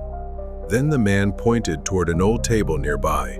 On it lay a dusty sheet of music titled Sonata of Eternity. There's not much time left. Only this melody can save us, or drown us both. Before Nee could respond, the space around her twisted into a black vortex, engulfing her. She woke up with a start, drenched in sweat, clutching a corner of her blanket. Everything around her was silent. The dream not only left a haunting impression, but also led Nee to crucial details in reality. Perhaps she had unwittingly opened a door, allowing the spirits and tragic memories of the composer to resurface. She could still recall the image of the man struggling amidst the shadows, his eyes filled with despair, as if begging her to uncover the truth. She stopped playing the piano. For days, she couldn't bring herself to touch the instrument. Night after night, Nee heard whispers growing louder and more persistent, making everything feel increasingly unbearable. Help me. Free me from the curse. These words seemed to come from the trapped soul of the composer, still bound to the piano through his music. Waking in despair, Nee approached the piano, slowly sitting down. She noticed a small, faint mirror appearing behind the instrument. Nee cautiously wiped the dust from the mirror. Beneath the grime, the figure of a man slowly emerged. The gaunt man, his deep, dark eyes locked onto hers. He said nothing, but his gaze was intense, almost pleading, as if trying to convey something. After staring into the mirror, Nee saw words gradually appear on the glass. The crooked writing seemed as though someone was etching it from the other side. You have only one chance. Then his bony, emaciated hand reached out from the mirror, grasping toward her, begging for salvation. Understand the final rhythm before you play. Please, help me. Save me. A weight pressed against her chest before everything returned to normal. Nee realized she had to complete the sonata. The only way to break the curse was to finish the music she had started. She was plunged into despair and fear as she realized the price of freeing him. If she didn't play the final sonata, the curse would claim her as well. As Nee studied the sheet music, every note seemed distorted, warning her. It revealed the words, when the piano begins to play, you must finish the music before the light in the mirror fades. If not, the door will close forever. Nee swallowed hard, feeling the weight pressing down on her shoulders. Time was running out. It could happen at any moment. In her darkest hour, Nee sat before the piano, determined to break the curse. The clock struck midnight. The room was ice cold, and the music filled the air like an oppressive weight. Nee's fingers trembled as she began to play the sonata, the final piece in the composer's symphony of sorrow. But as she neared the final notes, Nee realized the sheet music was incomplete. A note had been erased, forcing her to rely on her intuition to finish the piece.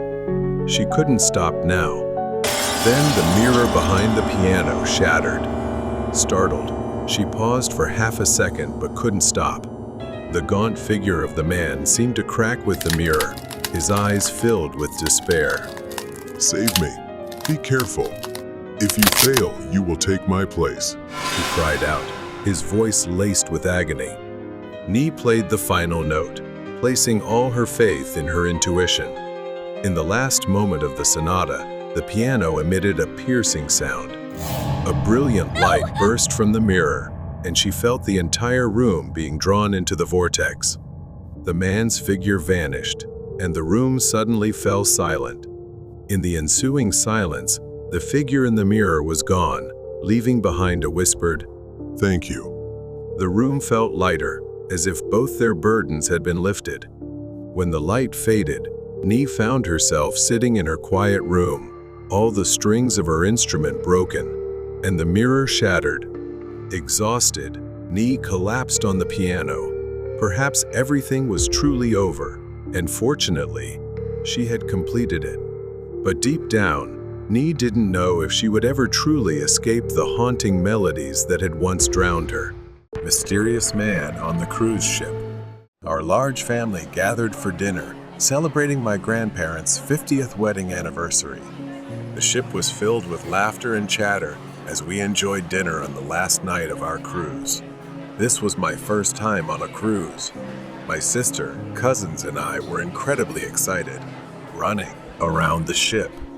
After dinner, the adults stayed behind to play and chat, while the kids headed up to the deck to enjoy the quiet night, eager to experience one last bit of adventure before bed. The night was perfect. The sky was covered in a blanket of stars, clearer and more than anywhere I had ever seen before. The ship glided gently through the dark waters as we lounged on the deck, sharing scary stories, but that peace was quickly shattered. Around 11:30 p.m., we decided to head to the game room, and I noticed him a solitary figure sitting near the railing. He was tall and thin, with unkempt hair sticking out from under a winter hat. Despite the warm night air, his long coat seemed out of place, and his head tilted slightly, as if he were either sleeping or staring out to sea. I was the last to pass by him, and as I walked by, I couldn't help but glance back over my shoulder to watch him. He remained still, but then I heard his voice. It was more of a mumble, deep and fragmented, almost inaudible over the sound of the ship gliding through the water. When I turned back, the man was standing up. He took a step towards me, his face now only partially illuminated by the dim lights on the deck, gaunt, with deep-set eyes in the darkness. In his outstretched hand, he held something and asked if I wanted to buy it. I looked down at what he was holding, a small, crude voodoo doll, with button eyes sewn on and limbs twisted unnaturally. I gasped, and without thinking further, I declined and left for the bright, noisy game room, a stark contrast to the eerie silence above. Suddenly, the door leading into the game room creaked open. I felt a chilling sea breeze brush against my skin. I turned back and saw him there. The tall man from the deck had followed me inside. He stood in the doorway, staring at me. I didn't wait for him to approach and urged my sister and cousins to leave the area. We hurried out of the game room, making our way towards the lounge where the adults were chatting and playing. Once inside, my parents kissed us goodnight, and we began to head back to our room to prepare for bed. The room was small but cozy. I lay on the bed, the soothing sound of the engine lulling us into a sense of safety. I tried to forget the man's face, the way he stared at me, the strange voodoo doll he tried to sell. The gentle rocking of the ship quickly put us to sleep, but it didn't last long.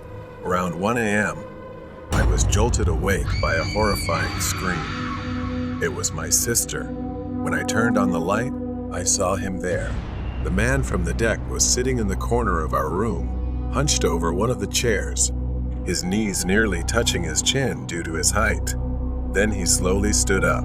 Before we could react, he stumbled over his own feet, crashing into the bathroom. I ran over and slammed the bathroom door shut. We quickly barricaded the door with a chair. We screamed for help. Our parents rushed over and immediately called for ship security, who arrived within minutes, hands ready to cuff.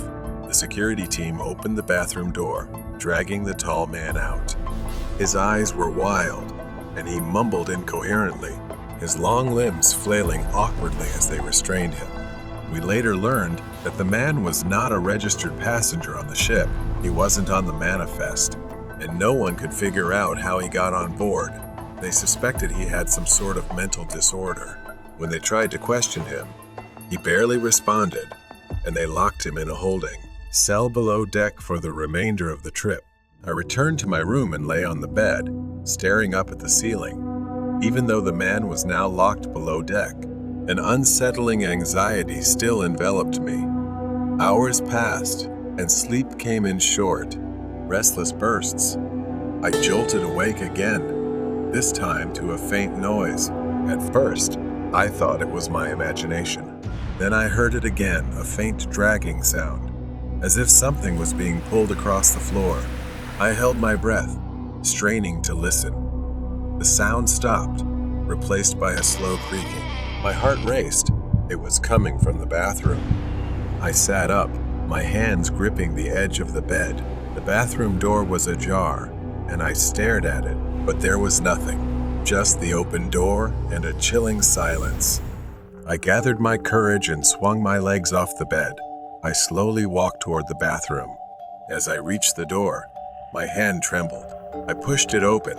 The bathroom was empty, but on the floor, just inside the doorway, was a voodoo doll. I gasped, stumbling back. The doll was still there, its stitched eyes seeming to glare at me from the floor. I bent down, hesitating before picking it up.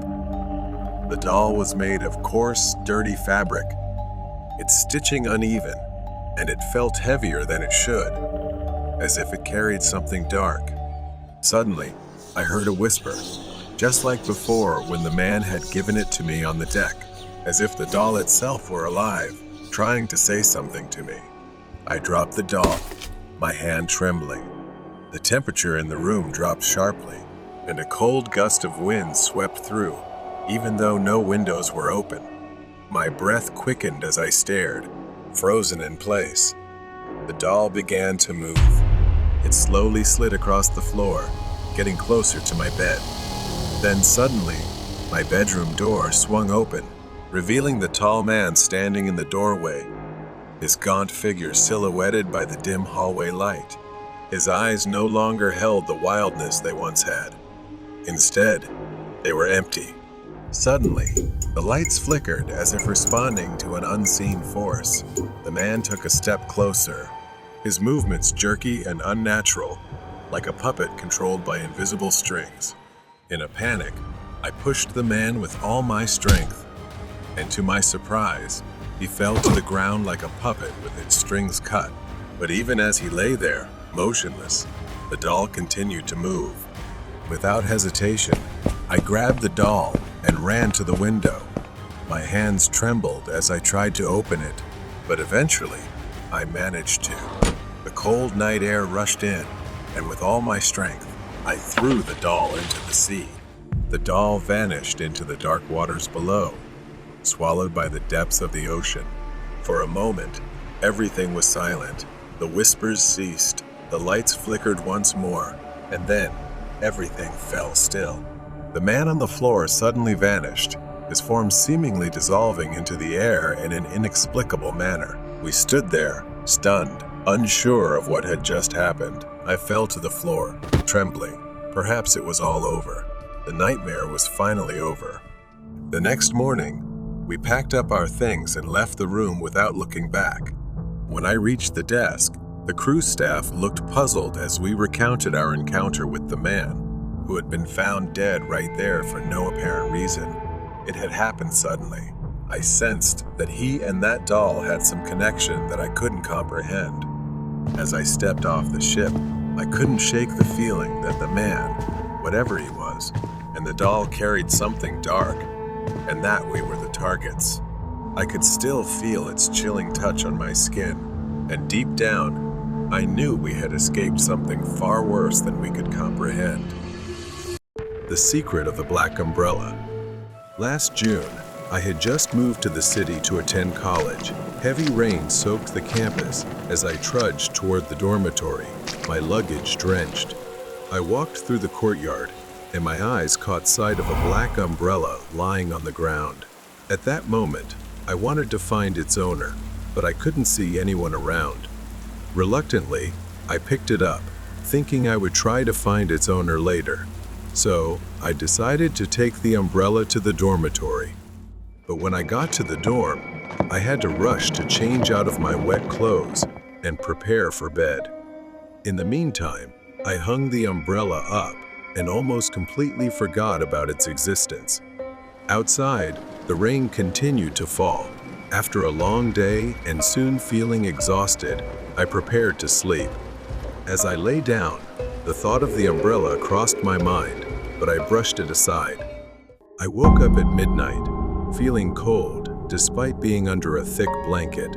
A strange chill seemed to seep through the room, and as I lay there, I noticed a shadow in the hallway outside my door. But when I got up to check, I found the hallway empty. This left me a little perplexed. Then, I looked at the black umbrella hanging by the door again and told myself that I would return it in the morning.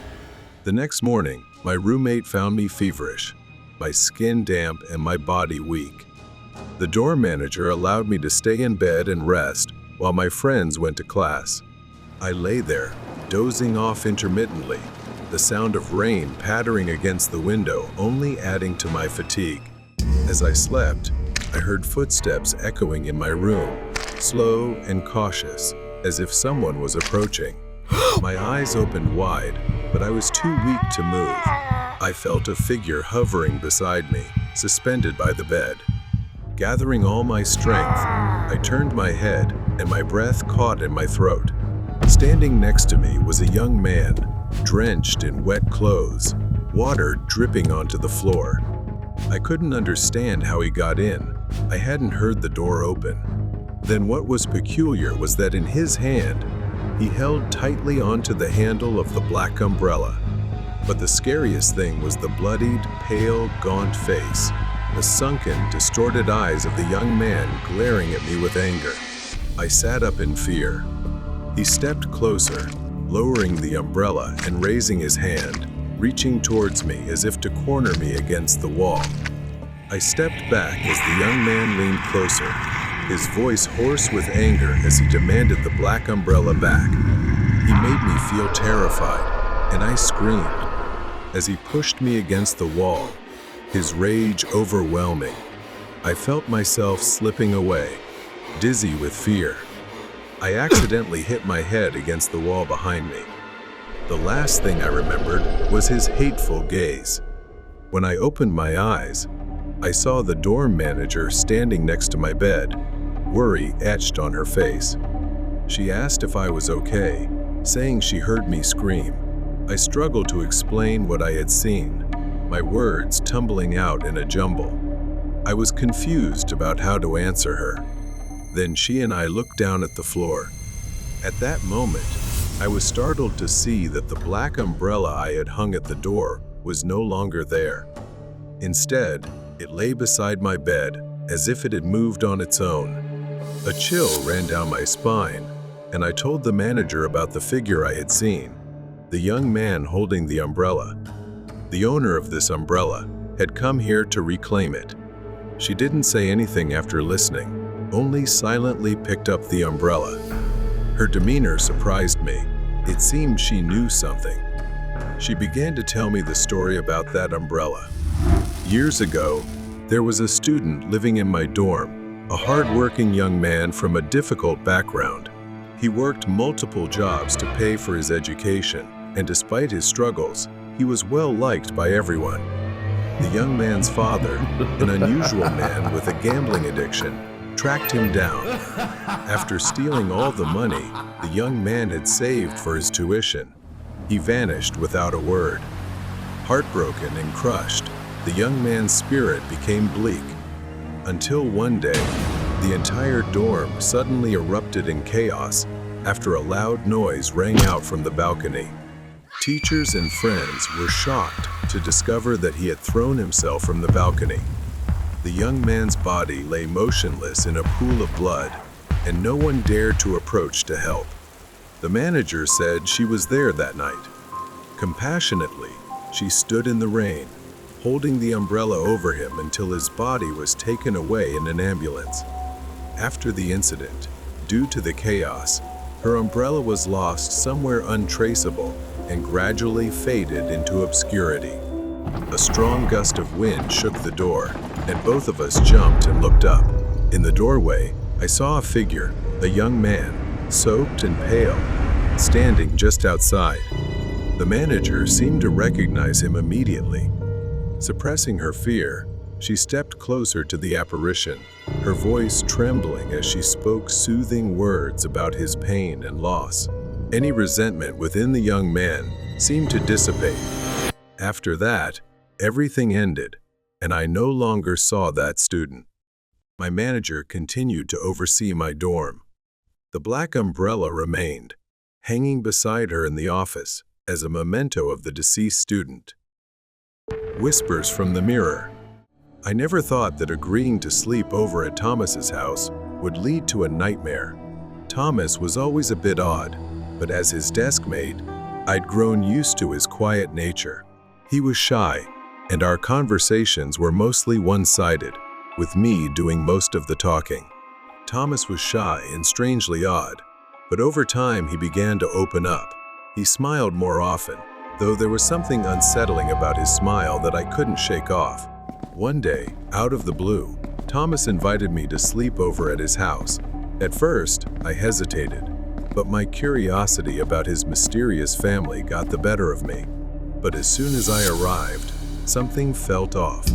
Thomas's parents greeted me with the same unsettling smile he had, their eyes unnaturally wide. They were overly polite, and their voices held a forced cheerfulness that gave me chills throughout dinner. I could hardly focus on the food because I kept hearing something strange. A faint, distant crying, as if a child was sobbing somewhere in the house. No one else seemed to notice. I tried to ignore it, but the sound was so persistent that I finally had to ask Thomas. He just shrugged, his expression unreadable, and told me not to worry. After his parents went to bed, Thomas turned to me with a big grin and asked, "Do you want to meet my old friend?" His tone was cheerful, but something about it made me hesitate. I thought about it for a moment, but I didn't want to seem scared or cowardly.